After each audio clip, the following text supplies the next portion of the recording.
Hello everyone, once again welcome back to Cinema Sutra. आज हम बात करने वाले हैं एक ऐसी हॉरर थ्रिलर फिल्म के बारे में जहां एक खूबसूरत क्रूज बन जाता है मौत का समुंदर। ये है स्टोरी घोस्ट शिप की, जिसमें एक भूतिया जहाज और उसके अंदर छिपा शैतानी सच आपको आखिर तक बांध कर रखेगा। तो बिना टाइम वेस्ट किए चलो शुरू करते हैं। फिल्म की शुरुआत साल 1962 में होती है।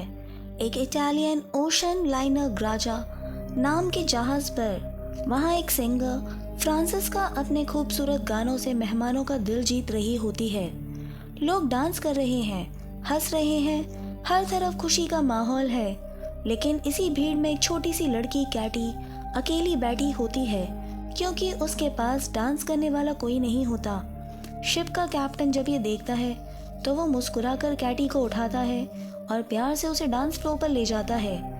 सब कुछ खुशियों से भरा लग रहा होता है, लेकिन अगले ही पल माहौल बदल जाता है। किसी अनजान शख्स का हाथ एक लीवर उठाता है जो एक पतली लेकिन तेज स्टील वायर को कस देता है। वो तार अचानक टूटती है और बिजली की रफ्तार से डांस फ्लोर के आर पार घूम जाती है।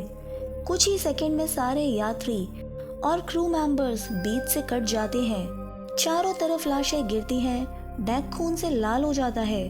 बस कैटी ही बचती है, क्योंकि वो छोटी है और तार उसकी ऊंचाई तक नहीं पहुंचती। इसके बाद सीन कट होकर 40 साल आगे बढ़ता है। अब कहानी वर्तमान समय की है, एक सैल्वेज क्रू यानी समुद्र में फंसे जहाजों को निकालने वाली टीम की। इस टीम में 6 लोग हैं: कैप्टन मर्फी, मॉरिन, ग्रीर, सैंटोस, मंडर और डॉज। ये लोग एक पुराना जहाज किनारे लाकर अपना मिशन पूरा करते हैं और काम खत्म होने के बाद पब में जश्न मनाने पहुंचते हैं। वहीं उनकी मुलाकात होती है उनके पुराने जानकार जैक से, जो मरीन बिजनेस में ही काम करता है। जैक उन्हें एक रहस्यमयी जहाज के बारे में बताता है, वही ग्राजा जो 1962 में गायब हुआ था। अफवाह है कि उस जहाज में सोने के बेशकीमती बक्से हैं जो आज तक नहीं मिले। नियम ये है कि जो जहाज को खोजेगा सोना उसी का होगा।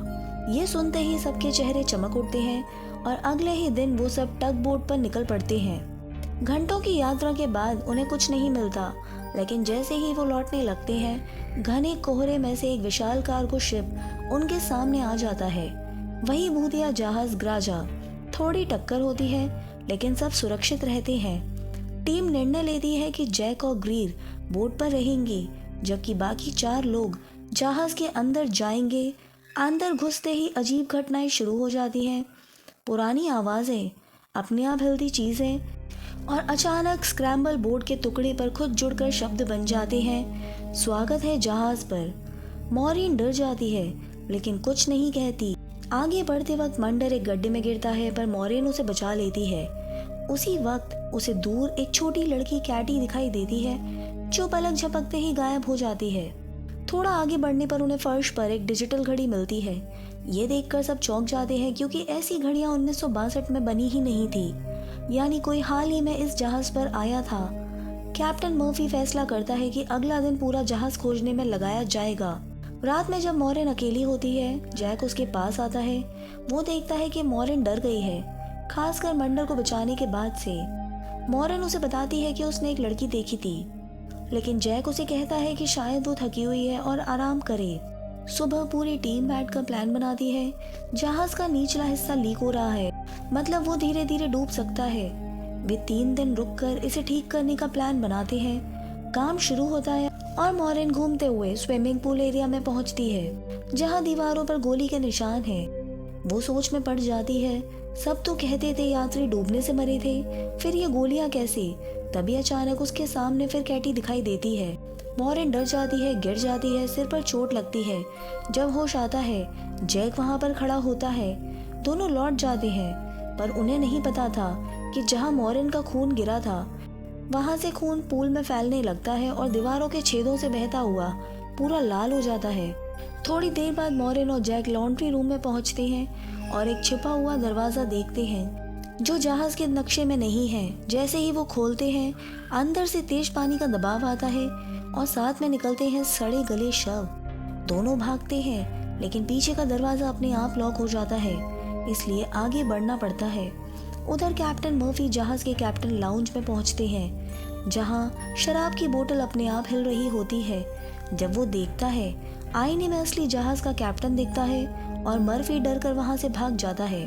दूसरी ओर ग्रीर को किसी औरत की गायकी सुनाई देती है। वही सिंगर फ्रांसिस का वो आवाज का पीछा करता है और खुद को पुराने बॉलरूम में पाता है, जहां रोशनी और संगीत वापस लौट आया। फ्रांसिस का अब उसके सामने वही सुंदर मोहक लेकिन भूतिया। वो उसे बहकाती है और ग्रीर उसकी जाल में फंस जाता है। वो उसे प्लेटफॉर्म तक ले जाकर धक्का देती है और ग्रीर की मौत हो जाती है। उसके मरते ही फ्रांसिस्का का चेहरा डरावना रूप ले लेता है। उधर जैक और मॉरिन को जहाज में सोने की ईंटों से भरा संदूक मिलता है। टीम खुशी से झूम उठती है। सब सोचते हैं कि मरम्मत की जरूरत नहीं, बस खजाना लेकर निकलना है। लेकिन तभी इंजन रूम में सैंटोस के पीछे कोई गैस लीक करता है और कुछ ही देर में बड़ा धमाका होता है। सैंटोस की मौत हो जाती है और बोट उड़ जाती है। अब उनके पास लौटने का कोई रास्ता नहीं बचा। मॉरिन को एहसास होता है कि धमाके से पहले कैटी ने उसे चेतावनी दी थी। अब वो सच्चाई जानने का फैसला करती है। वो जहाज का रिकॉर्ड चेक करती है, कैटी का कमरा ढूंढती है और वहां उसे कैटी की लटकती हुई लाश मिलती है।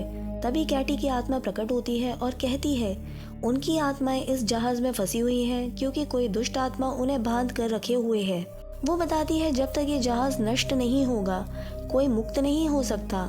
इससे पहले कि वो बताती कि वो आत्मा कौन है, दीवारें हिलने लगती हैं और कैटी गायब हो जाती है। अब मर्फी को सच्चाई समझ आ चुकी होती है, लेकिन जब वो बाकी टीम को बताने जाता है, उसे सैंटोस की आत्मा दिखती है। वो पागल हो जाता है और मॉरिन पर हमला करता है। जैक उसे बेहोश कर देता है और फिश टैंक में बंद कर देता है, जहां मर्फी दम घुटने से मर जाता है। अब सिर्फ 3 लोग बचे थे, मॉरिन, डॉज और मंडा इंजन रूम में काम कर रहा होता है कि मशीन उसे अंदर खींच लेती है और उसी में पीस देती है। खून पाइपों से बहता है। अब सिर्फ मॉरिन और डॉज बचे थे। मॉरिन डॉज से कहती है कि जैक पर नजर रखे, जबकि वो विस्फोटक लगाती है। जैक डॉज को भड़काता है और डॉज गुस्से में उसे गोली मार देता है।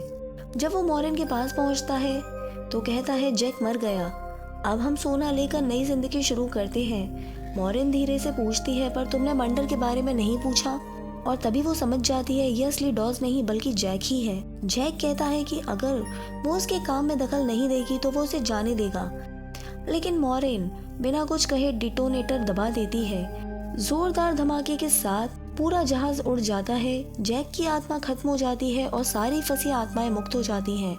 मॉरिन समुद्र में गिरती है और कैटी की आत्मा उसे बचा लेती है। अगली सुबह एक नया जहाज उसे पानी में तैरता हुआ पाता है। जब उसे एम्बुलेंस में ले जाया जा रहा होता है, वो देखती है कि वही सोने के बक्से एक नए जहाज में लादे जा रहे हैं और उनके साथ जैक फिर से दिखता है।